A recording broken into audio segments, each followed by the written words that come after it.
नमस्कार मित्रांनो, पुन्हा एकदा तुमचं स्वागत आहे आपल्या नवीन व्हिडिओमध्ये। तर बघू शकता आपल्या झाडाला जे आहे ते माल वगैरे सेट झालेला आहे। आजची तारीख आहे 20। आपण चॅलेंज घेतला होता 20 तारखेचाच, परंतु मनासारखा माल यावेळेस नाही पडला। कारण काय तर मॅनेजमेंट थोडंसं आपलं जे आहे ते डिले झालं। कारण तुम्हाला मागील व्हिडिओमध्ये जर ज्यांनी पाहिलं असेल त्यांना माहीत आहे की आपलं शेडचं काम चालू आहे, गोट फार्मचं आणि कुक्कुटपालनाचं दोन्ही काम चालू आहे। आपलं गावरानमध्येच काम आहे, तर तुम्ही जाऊन बघू शकता। तर बघा थोडासा पातळ माल पडला आहे, त्या कारणाने थोडं मॅनेजमेंट म्हणजे मॅनपॉवर आपल्याकडे कमी असल्यामुळे मॅनेजमेंट थोडंसं जे आहे ते हे झालं। पण बघू शकता आता फ्लावरिंग वगैरे खूप छान आहे। तर आपण अवघ्या 2-4 दिवसामध्ये हा बाग जे आहे ते खाली करू।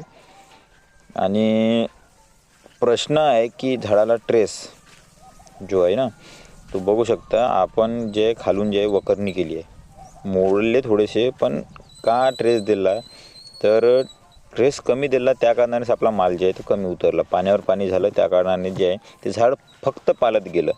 माल काढायची जे पोझिशन असते ते पोझिशन त्याने आणलीच नाही।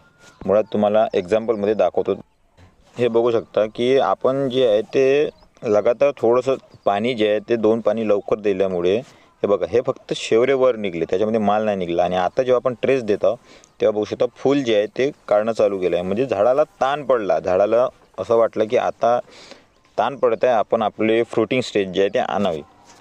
त्यामुळे जे स्टोरेज कंटेन असते ते फ्लावरिंगमध्ये असते, आणि जर आपण सतत जर पाणी देत असलो तर काय होते, झाड आपली ग्रोथ करत जाते, फ्लावरिंग वगैरे तेवढी काढत नाही, पातळ फ्लावरिंग काढते। त्या कारणाने थोडासा झाडाला ट्रेस हा द्यावाच लागतो। स्ट्रेस दिल्यामुळे खूप छान अशी जे आहे ते सेटिंग वगैरे होत असते, मालाची साईज होते। झाड आपली 4 दिवस जे आहे ते ग्रोथ थांबवून अक्षरशः पूर्ण जे एनर्जी आहे ते पूर्ण माल काढण्यामध्ये लावत असते। तर त्याकरिता थोडासा ट्रेस जे आहे ते झाडाला द्यावा।